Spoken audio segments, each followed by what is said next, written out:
एकादशस्कन्धः अद सप्तदशोऽध्यायः फ्रम् श्लोका 31। यद्यसौ छन्दसां लोकम् आरोक्ष्यन् ब्रह्मविष्टपम्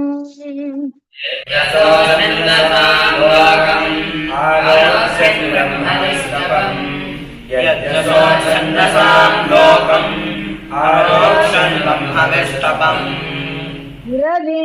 विन्यसे देहम् स्वाध्यायार्थम् बृहद्व्रतः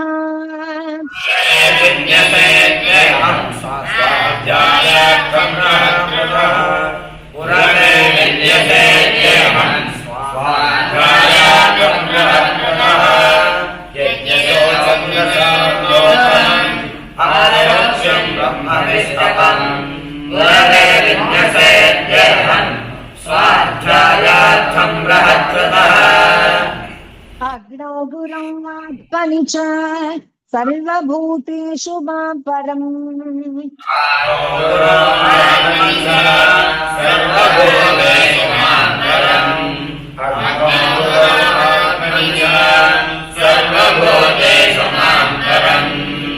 अपृथग्धीरुपासीत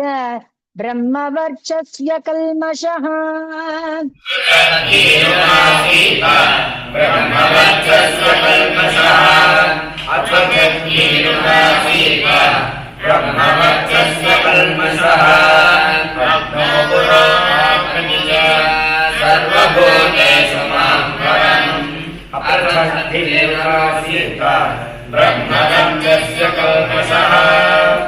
स्त्रीणां निरीक्षणस्पर्श कल्लापश्वेलनादिकम्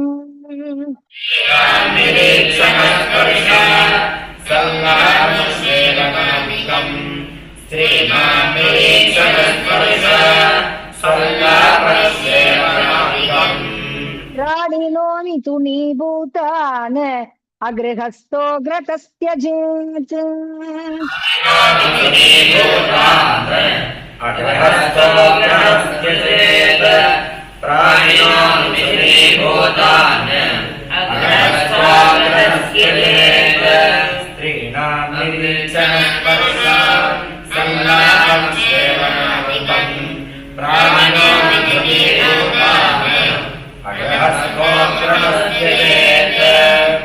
शौचमाचमनं स्नानं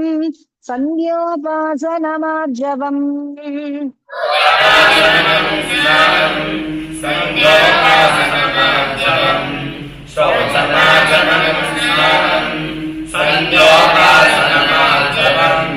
तीर्थसेवा जपो स्पृश्या भक्ष्या सम्भाष्यवर्जनम्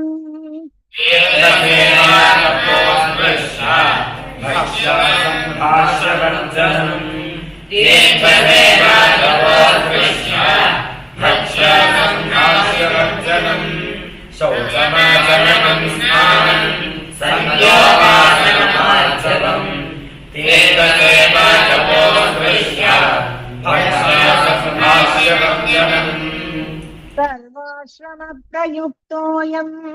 नियमः कुलनन्दन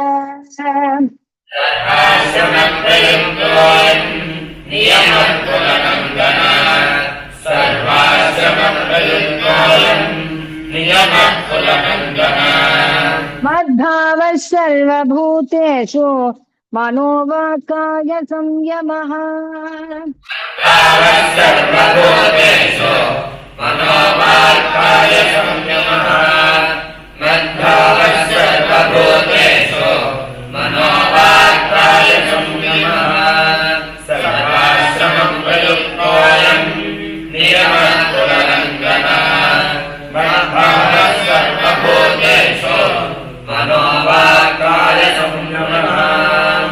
एवं बृहद्व्रतधरो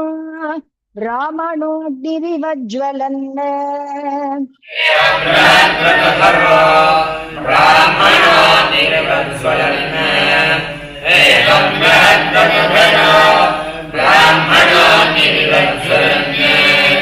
मद्भक्तः तीव्रतपसा दग्धकर्माशयो मलः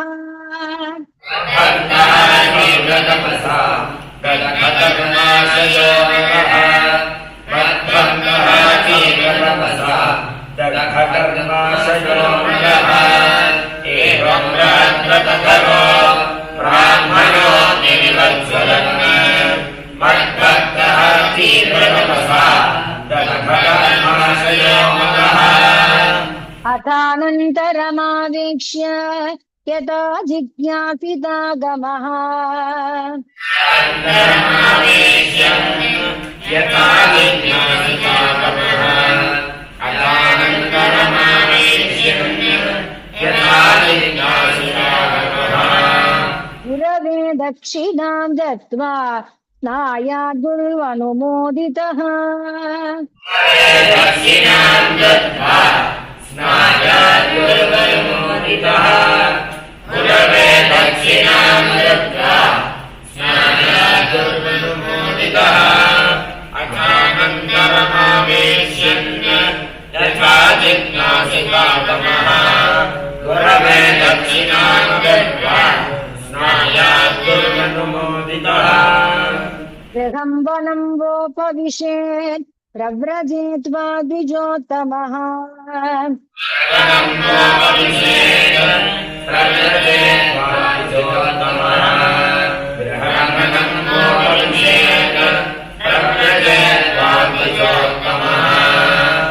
आश्रमादाश्रमं गच्छेत् न अन्यथा मत्परश्चरेत् आश्रमाश्रमं गच्छेत्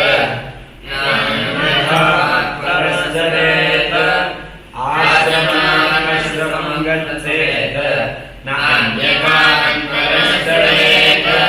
गृहं वनं वोपविशेत् प्रव्रजेत्वा द्विजोत्तमः आश्रमादाश्रमं गच्छेत् न अन्यथा मत्परश्चरेत् ऋकार्ते सदृशीं भार्याम् उद्वहेदजुगुप्सिताम्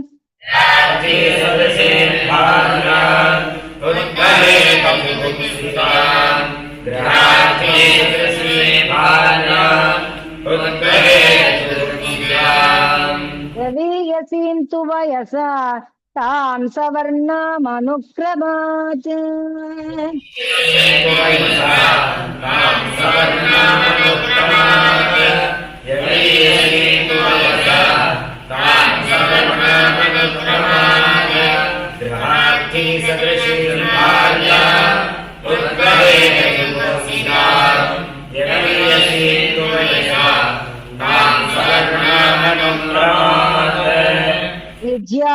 विद्याव्ययनदानानि सर्वेषां च द्विजन्मनाम्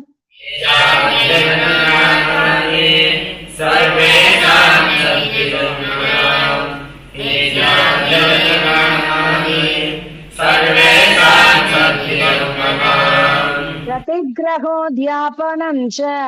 ब्राह्मणस्यैव याजनम्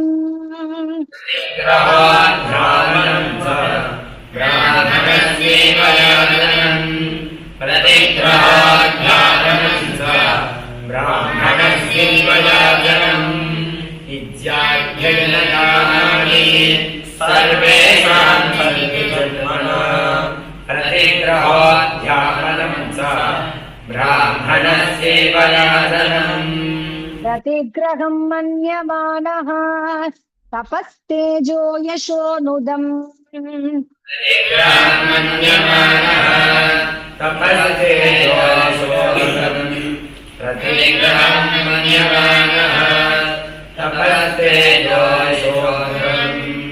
अन्याभ्यामेव जीवेत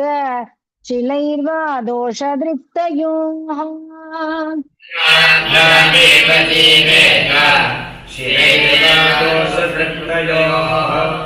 अन्याभ्यामेव जीवेत शिलैर्वा दोषदृक्तयोः प्रतिग्रहं मन्यमानः तपस्तेजो यशोनुदम् अन्याभ्यामेव जीवेत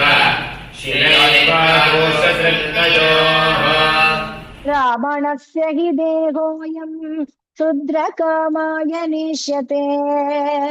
ब्राह्मणस्य हितेहोयम् क्षुद्रकामायनेश्वरे ब्राह्मणस्य हितेहोयम् क्षुद्रकामायनेश्वरे कृच्छ्राय तपसे चेह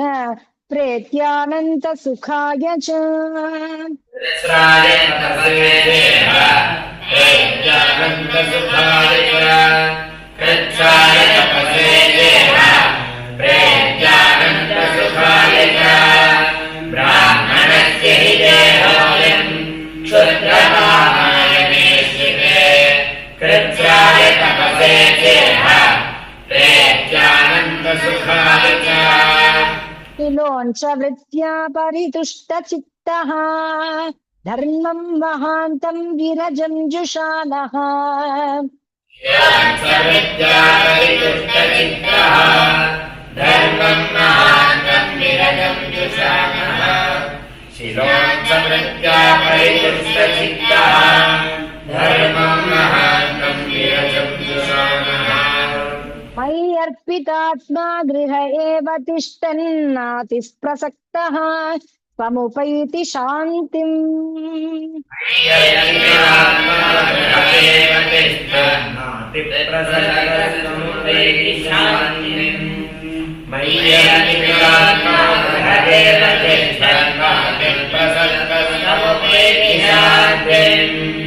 शिलोत्सवृत्त्या परितुष्टचित्तः धर्मं महान्तं विरजं जुषानः मय्यर्पितात्मा गृह एव तिष्ठन्नातिप्रसक्तः समुपैति शान्तिम् समुद्धरन्ति ये विप्रं सीदन्तं मत्परायणम् धरन्ति ये विप्रं सीदन्तं मत्परायणम् समुद्धरन्ति ये विप्रं सीदन्तं मत्परायणम् तानुद्धरिष्येन चिरादापद्यो नैरिवार्णवात्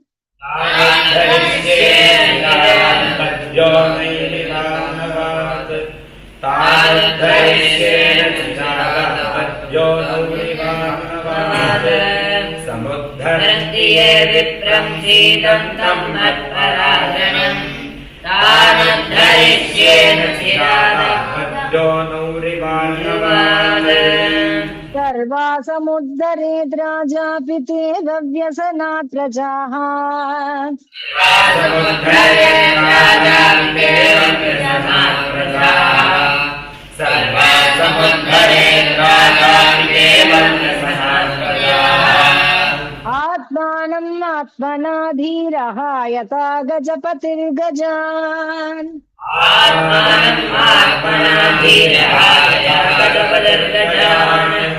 आत्मानम् आत्मना धीरः यथा गजपतिर्गजान् सर्वा समुद्धरेद् राजापि ते व्यसनात् प्रजाः आत्मानम् आत्मना धीरः यथा गजपतिर्गजान् एवं विदो नरपतिः विमानेन अर्कवर्चसा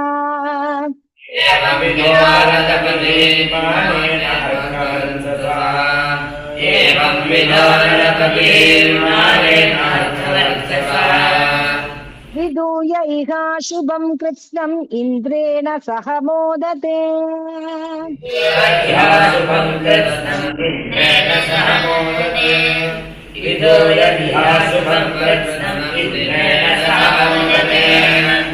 एवं विधो नरपतिः विमानेन अर्कवर्चसा विदूय इहाशुभं कृत्स्नम् इन्द्रेण सह मोदते वेदं विप्रो वणिवृत्त्या पण्येरेवा पदं तरेत्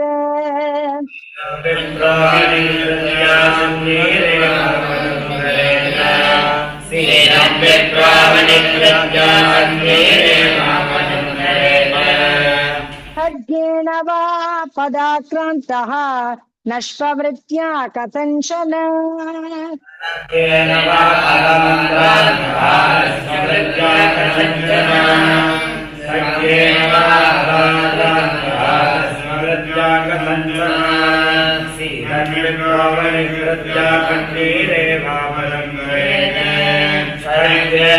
पदाक्रान्तः नष्टवृत्त्या कथञ्चन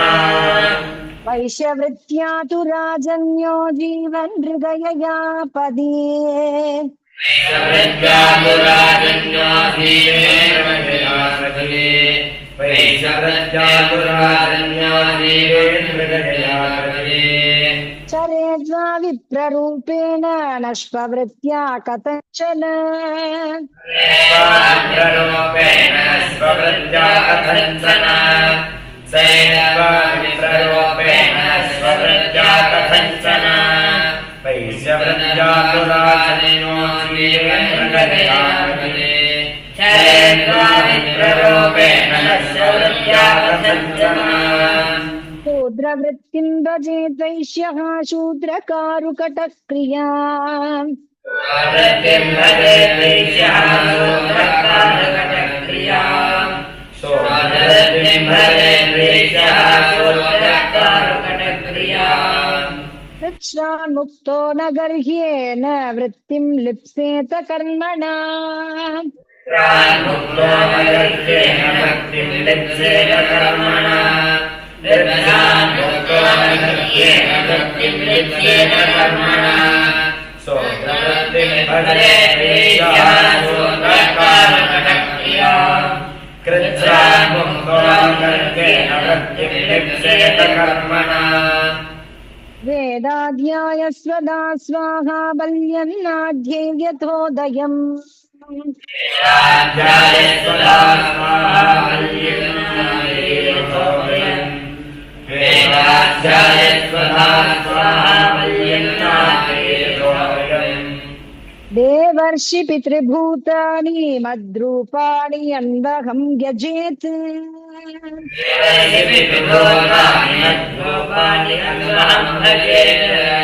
देवस्य विरुभोदानि मद्रूपाणि अन्वहं यजेत्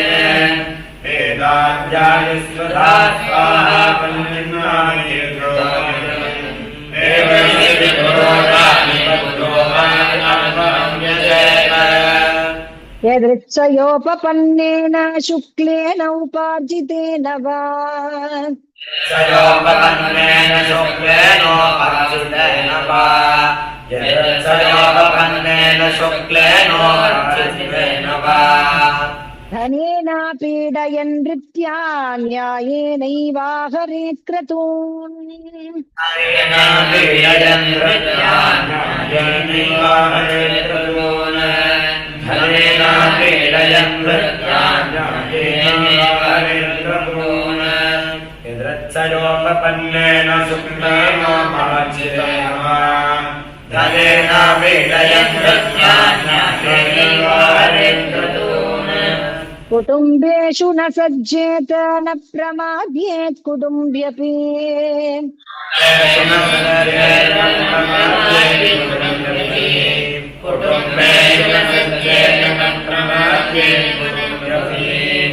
विपश्चन्नश्वरं पश्येत् अदृष्टमपि दृष्टवत्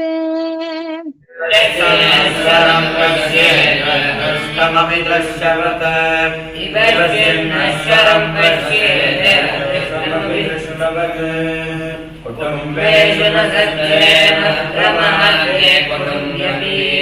विपश्चन्नश्वरं पश्येत् अदृष्टमपि दृष्टवत् पुत्रदाराप्तबन्धूनां सङ्गमः पान्थसङ्गमः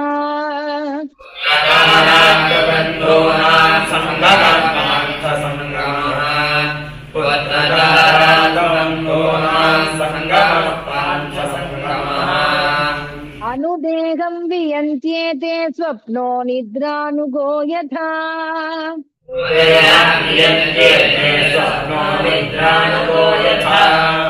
अनुदेहं वियन्त्येते स्वप्नो निद्रानुगो यथा पुत्रदाराप्तबन्धूनां सङ्गमः पान्थसङ्गमः अनुदेहं वियन्त्येते स्वप्नो निद्रानुगो यथा इत्थं परिमृशन्मुक्तः गृहेषु अतिथिवद्वसन्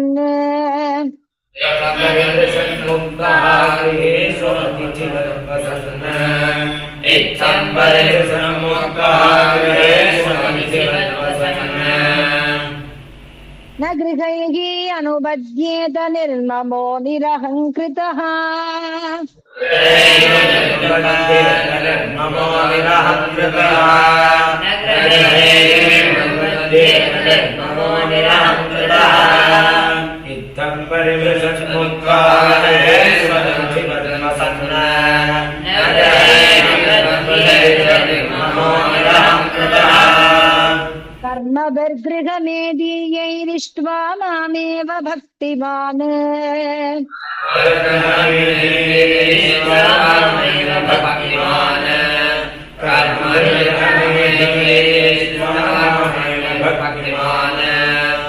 इष्टेद्वनं वोपविशेत् प्रजावान् वा परिव्रजेत्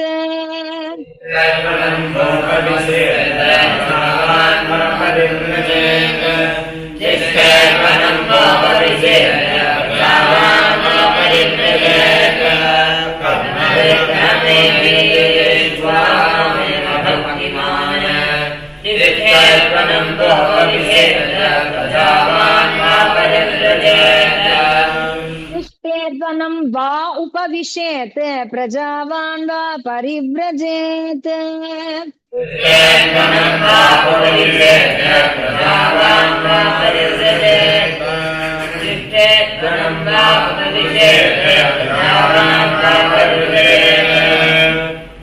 यस्वासक्तमतिर्गेहे पुत्रवित्तेशनातुरः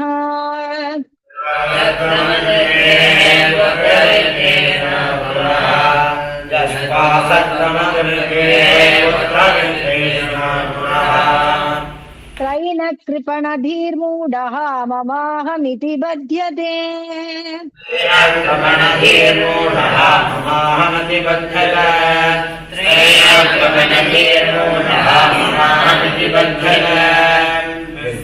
विश्वासक्तमतिर्गेहे पुत्रवित्तेशनातुरः त्रैनकृपणधीर्मूढः ममाहमिति बध्यते अहो मे पितरौ वृद्धौ भार्या बालात्मजात्मजाः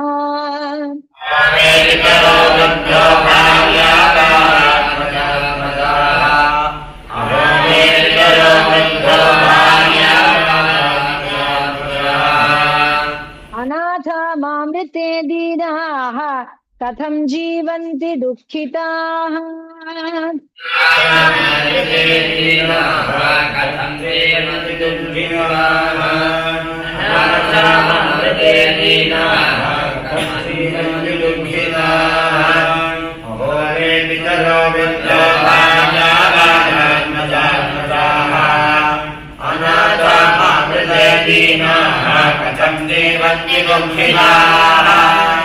एवं गृहाशया चित्तहृदयो मूढधीरयम्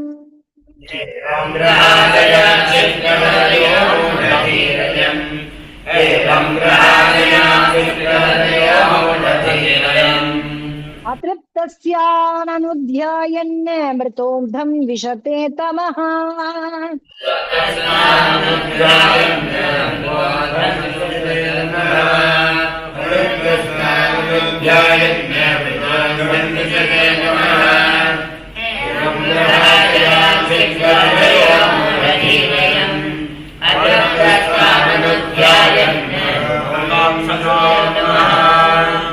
इति श्रीमद्भागवते महापुराणे पारमहंस्यां संहितायाम् 11 स्कन्धे 17 श्रीमद्भागवते महापुराणे